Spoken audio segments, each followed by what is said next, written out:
TV Batuíra Portugal, para lá do amanhã.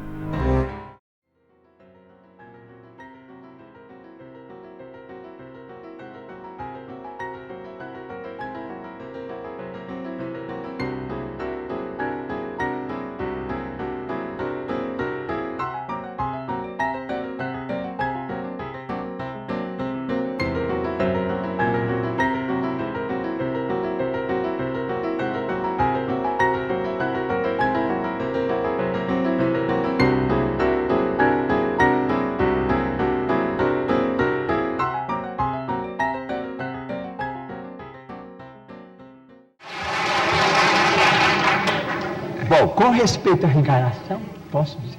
Pode, Chico. Com respeito à reencarnação, nós, os espíritas, estamos diante de uma realidade inconteste para nós. Normalmente, na vida mediúnica, temos assistido, nestes quase 45 anos de espiritismo evangélico à luz dos princípios kardecianos, a desencarnações e reencarnações. Mas permitimos-nos também perguntar ao senhor Manuel de Melo, nosso caro pastor evangélico, senhor da pergunta, e também àqueles que fazem objeções contra os princípios da reencarnação, permitimos-nos perguntar sobre o sofrimento das crianças, por exemplo. Não vamos nos referir aos adultos, porque seria alongar muito a resposta, mas vamos pensar nas crianças. Por exemplo, nós, os espíritas, muitas vezes encontramos determinados casos de suicídio, e às vezes suicídio acompanhados de homicídio, ou às vezes apenas de homicídio. Mas vamos encontrar esses problemas do complexo de culpa levado para além desta vida, e depois esse complexo de culpa renascido com aquele que é responsável por ele através de sofrimentos que só podemos entender através da reencarnação.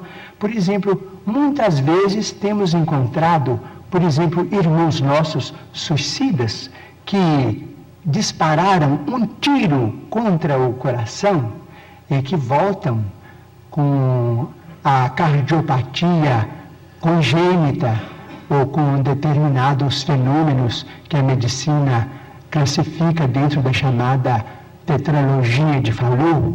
Nós vimos companheiros que quiseram morrer voluntariamente pelo enforcamento e que voltam com a paraplegia infantil, comumente chamada de enfermidade de Lytton. Nós vemos muitos daqueles que preferiram o veneno e que voltam com malformações congênitas, com problemas miopáticos, com o mixedema, aqueles que às vezes violentam o próprio ventre e que voltam também sofrendo as tendências e que às vezes acabam se desencarnando com o chamado infarto mesentérico. Nós vemos, por exemplo, aqueles que preferiram morrer pelo afogamento para se retirarem da vida num ato de rebeldia contra as leis de Deus. Vemos, por exemplo, aqueles que preferiram o afogamento e que voltam com o chamado enfisema pulmonar. Aqueles que dispararam tiros no próprio crânio e que voltam com tantos fenômenos dolorosos, como, por exemplo, a idiotia, a acromegalia, quando o tiro, vamos dizer, quando o projétil alcança a hipófise, porque nós estamos em nosso corpo físico subordinado ao nosso corpo espiritual. Então, principalmente nos fenômenos, os fenômenos decorrentes do suicídio por tiro no crânio são muito dolorosos, porque vemos a surdez, a cegueira, a mudez congênitas, e vemos este sofrimento em crianças incompatíveis com a misericórdia de Deus, porque nós sabemos que Deus não quer a dor. Diz Emmanuel, se Deus quisesse a dor, Ele não teria nos dado anestesia através da medicina. A dor é uma criação nossa. Chegamos ao além com determinado complexo de culpa e pedimos para voltar ao corpo, trazendo as consequências de nossos próprios atos menos felizes. Então, pedimos ao Senhor Manuel de Melo, nosso caro pastor evangélico, que tem trabalhado tanto e cujo mérito nós todos reconhecemos e reverenciamos, para pensar conosco nestes problemas. Muito bem. Chico Xavier.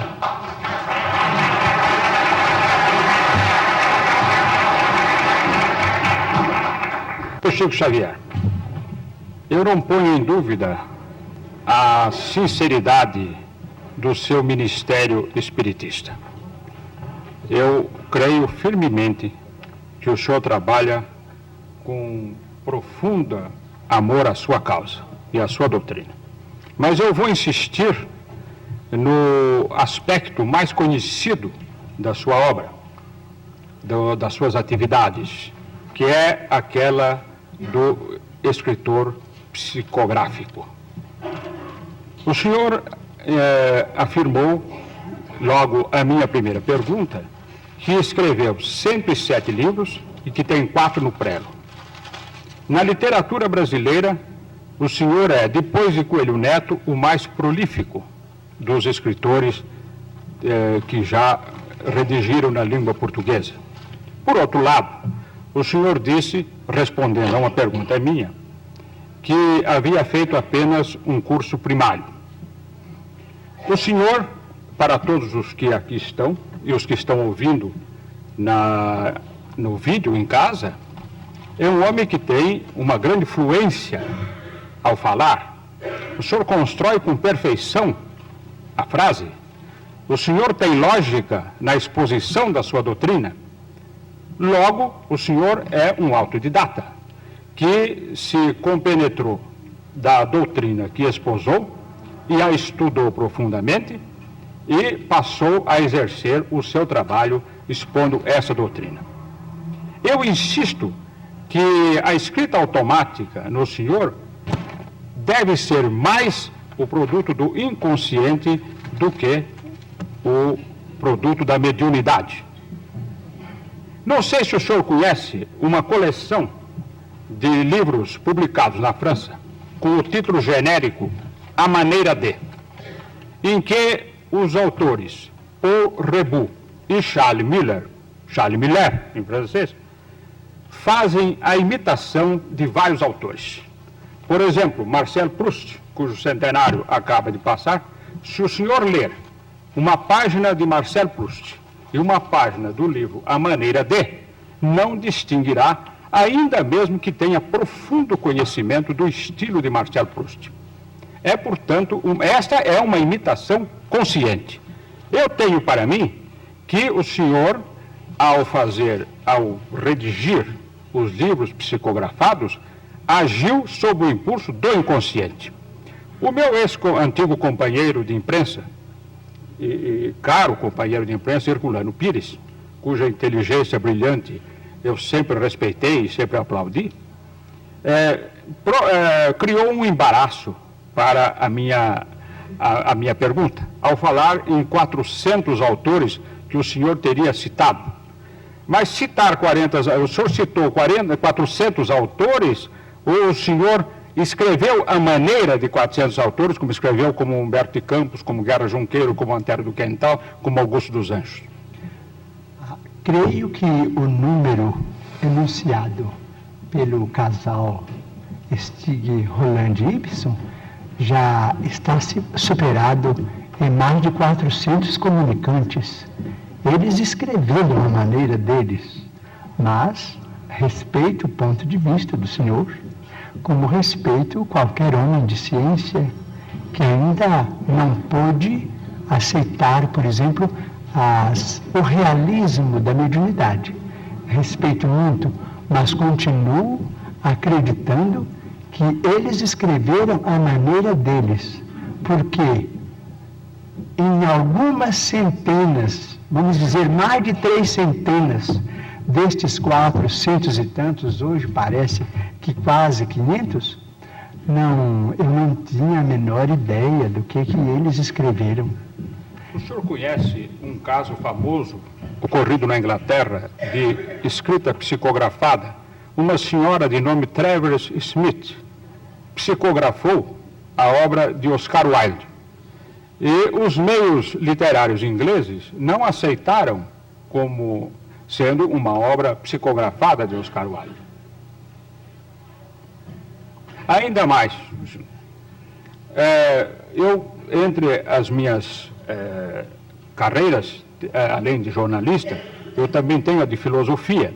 E não me constam que obras tão complexas como a de Platão, a de Aristóteles, a de Santo Agostinho, a de Santo Tomás de Aquino, a de Descartes, a de Kant, a de Hegel, a de Nietzsche e a de outros filósofos e outros pensadores tenham sido psicografadas.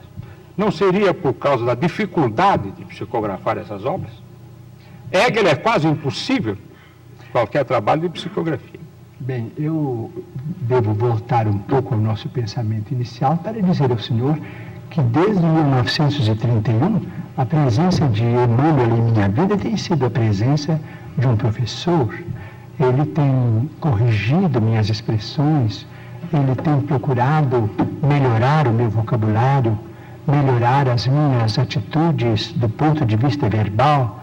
E como o livro estava na frente da presença apagada que eu possa trazer, ele sempre teve muito cuidado em podar tanto quanto possível as minhas impropriedades, que eu sei que são muito grandes. De modo que eu posso declarar de público ao senhor que qualquer estrutura fraseológica mais feliz de que eu possa ser portador, isso se deve à influência de Emmanuel, a presença dele junto de mim, compreendendo a responsabilidade de um programa como este. Quanto aos escritores da antiguidade e aos escritores dos tempos modernos, com todo respeito ao Senhor, eu me permitiria perguntar se eles também não seriam médiums. Não cabe a mim responder.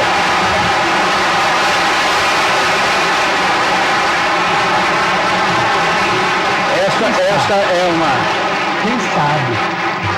Este programa é de perguntas, não é de debate. Não é de debate, absolutamente.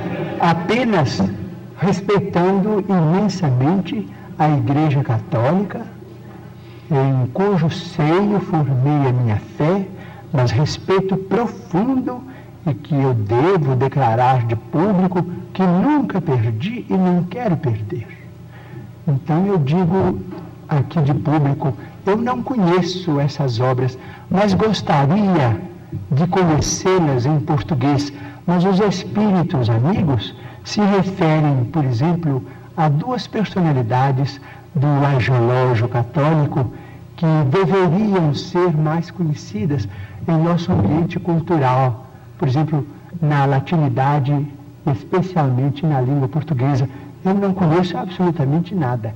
Eles se referem a Santa Brígida de Vadstena, ou Santa Brígida da Suécia, e a Santa Clara de Montefalco, na Itália, cujas biografias atestam a presença de mediunidades extraordinárias, a ponto de, diz Emmanuel, que Santa Brígida de Vadstena deixou muitas páginas, vamos dizer, do ponto de vista de autenticidade, absolutamente psicográficas. Seria muito interessante e estimaria muito conhecer a vida dessas duas grandes figuras da Igreja Católica que eu venero tanto, porque, ao que me parece, pela palavra dos nossos amigos espirituais, foram duas criaturas portadoras de mensagens especiais para os cristãos. Eu queria que você me concedesse apenas o direito de fazer uma observação a respeito do que o Chico acabou de falar. Pois não. Eu queria lembrar a existência no meio católico também de psicografia, do fenômeno psicográfico. As edições paulinas aqui de São Paulo há questão de uns 5 anos, mais ou menos, publicaram um livro muito curioso, chama-se O Manuscrito do Purgatório. É um livro recebido na Espanha, num convento da Espanha, por uma freira. E ela recebeu o livro através do espírito de outra freira que havia morrido no próprio convento. Um trabalho, evidentemente, de psicografia católica. Esse livro foi traduzido para o português pelo padre Júlio Maria, tão conhecido principalmente pela sua atuação na revista Ave Maria.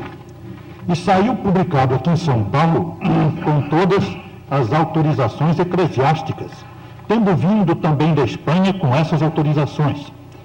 Mas acrescento o seguinte: as próprias edições paulinas anunciaram que outros livros da mesma natureza seriam publicados por ela.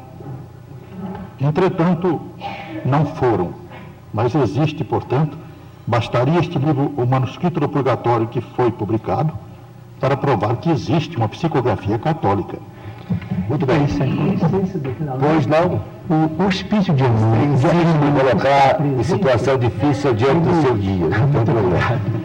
Ele pede para mencionarmos, diante do nosso caro escritor e entrevistador, que levantou um problema com tanta distinção e com tanto carinho, que nós não podemos esquecer um problema muito importante em nossa vida cristã, é que o livro é mesmo um instrumento de cultura extraordinário e que é, vamos dizer, um instrumento que está entre este mundo e o outro mundo.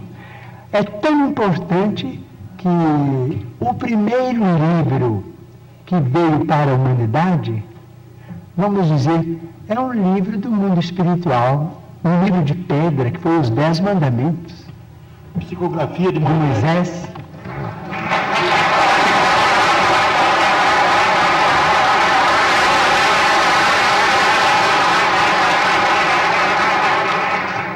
Espectadores de São José do Rio Preto, que assistem esta noite o Pinga Fogo, informam que dia 8 de agosto próximo, o Chico Xavier estará proporcionando à população daquela cidade uma tarde de autógrafo, às 15h30, não é, Chico?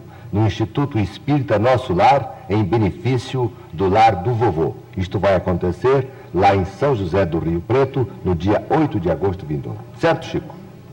Certo. Tá? Certo, se Deus permitir, estaremos. Ele vai permitir. Eli Alves com a pergunta seguinte. Pois não, senhor Chico Xavier, eu queria saber agora o seguinte: os espíritas dizem que os renascimentos sucessivos da criatura humana têm por objetivo a sua evolução. Outras correntes espiritualistas, como os teosofistas, os messiânicos, também dizem que nós estamos no limiar de uma era de grande beleza, a era de Aquário, em que a humanidade será muito mais feliz. Eu gostaria de perguntar ao senhor o seguinte: se temos mais de uma dezena de séculos de evolução, se estamos no limiar de uma era de encontro da criatura humana consigo própria, como que o senhor explica as violências do mundo atual, como a guerra do Vietnã, a violência da sociedade de consumo? Isso, a nosso ver, não representa grande evolução da humanidade. Violência do mercado de consumo? A sociedade de consumo. Ah, sim. E a violência da guerra do Vietnã, por exemplo. Sim, nós, vamos dizer, esses fenômenos todos, diz o nosso Emmanuel que está presente, caracterizam mesmo o período de transformação em que nós nos encontramos. Diz ele, o nosso companheiro materialista dirá natureza, mas para nós os religiosos, natureza é sinônimo de manifestação de Deus. Então Deus cria a natureza, Deus cria a vida, mas o homem, os homens ou as mulheres do planeta são filhos de Deus e podem modificar a criação de Deus. Nós nos encontramos no limiar de uma era extraordinária. Se nos mostrarmos capacitados coletivamente a recebê-la com a dignidade devida. Se os países mais cultos do globo puderem suportar a pressão de seus próprios problemas, sem entrarem em choques destrutivos, como, por exemplo, guerras de extermínio, que deixarão consequências imprevisíveis para nós todos no planeta, então veremos uma era extraordinariamente maravilhosa para o homem. A própria automação, diz ele, nos está dizendo que nós vamos ser aliviados ou quase que aposentados do trabalho mais rude no trato com o planeta para a educação da nossa vida mental, através de informações do universo com proveito enorme, proveito incalculável para benefício da humanidade. Mas isso terá um preço, terá o preço da paz. Se nós pudermos nos suportarmos uns aos outros, quando não nos pudermos amar uns aos outros, segundo os preceitos de Jesus, até que essa era prevaleça, provavelmente no próximo milênio. Não sabemos se no princípio, se no meados ou se no fim. O terceiro milênio nos promete maravilhas, mas se o homem, filho e herdeiro de Deus, também se mostrar digno dessas concessões.